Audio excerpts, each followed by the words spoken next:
ఏంటమ్మా ఓటేసి వచ్చినావా? ఎంత ఏజ్ ఇప్పుడు నీది? 80. సరే పట్టుకోమ్మా. పట్టుకో. అరే ఐసీలు ఉండే.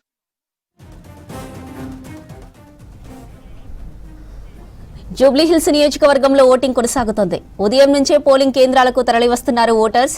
ఇక షేక్పేట్లో పోలింగ్ కేంద్రాలను పరిశీలించారు బీజేపీ అభ్యర్థి దీపక్ రెడ్డి.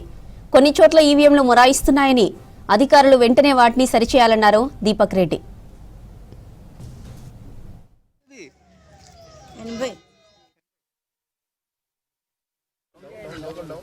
ఈరోజు జూబ్లీహిల్స్ బైపోల్స్ ఎలక్షన్ లో భాగంగా యాజ్ ఎ క్యాండిడేట్ నేను పొద్దున్న నుంచి కూడా షేక్పేట ఏరియాలో తిరగడం జరుగుతుండే. నేను ఇక్కడికి నా సొంత బూత్ అయినటువంటి 301లో ఇప్పుడే వేయడం జరిగింది.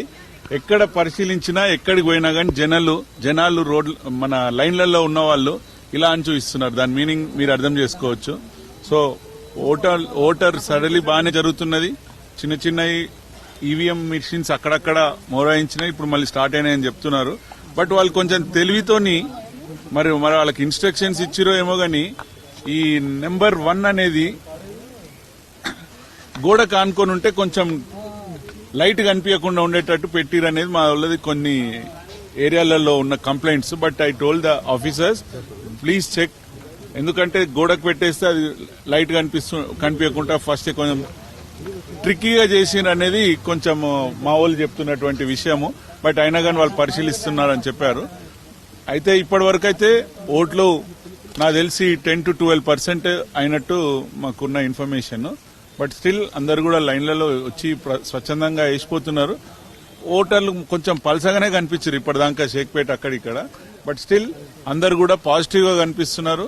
అందరికీ ధన్యవాదాలు, థ్యాంక్ యూ అండి. నాకు తెలిసి ఒక 4 to 5% మినిమం పెరుగుతుందని అనిపిస్తున్నది.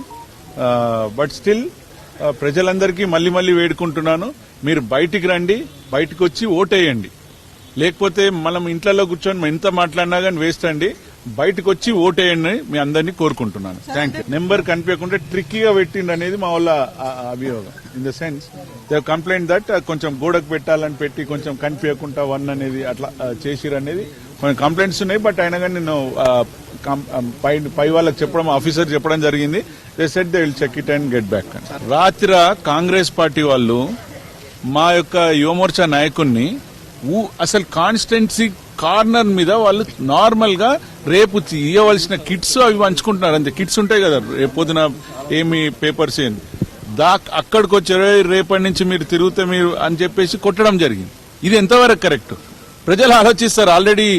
ఆల్రెడీ వాళ్ళు స్టార్ట్ చేసిర్రు, ఇంకా గెలిస్తే ఇంకేం చేస్తారు అనేది ఆలోచిస్తారు. కాబట్టి వాళ్ళకి మళ్ళీ చెప్తున్నా, ఇది మంచి పద్ధతి కాదు.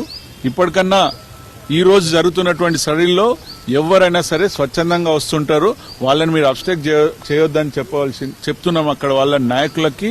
వాళ్ళు ఇప్పటికన్నా వాళ్ళ మీద రౌడీ షీటర్లు ఉన్నారట. ఇప్పుడు నిన్న వచ్చిన వాళ్ళు రౌడీ షీటర్లు వచ్చి కొట్టుడు ఎంతవరకు కరెక్ట్ రాత్రిపూట? సో దీన్ని ఖండిస్తున్నాము. డెఫినెట్లీ దానికి ప్రజలే గుణపాఠం చెప్తారని అనుకుంటున్నాం.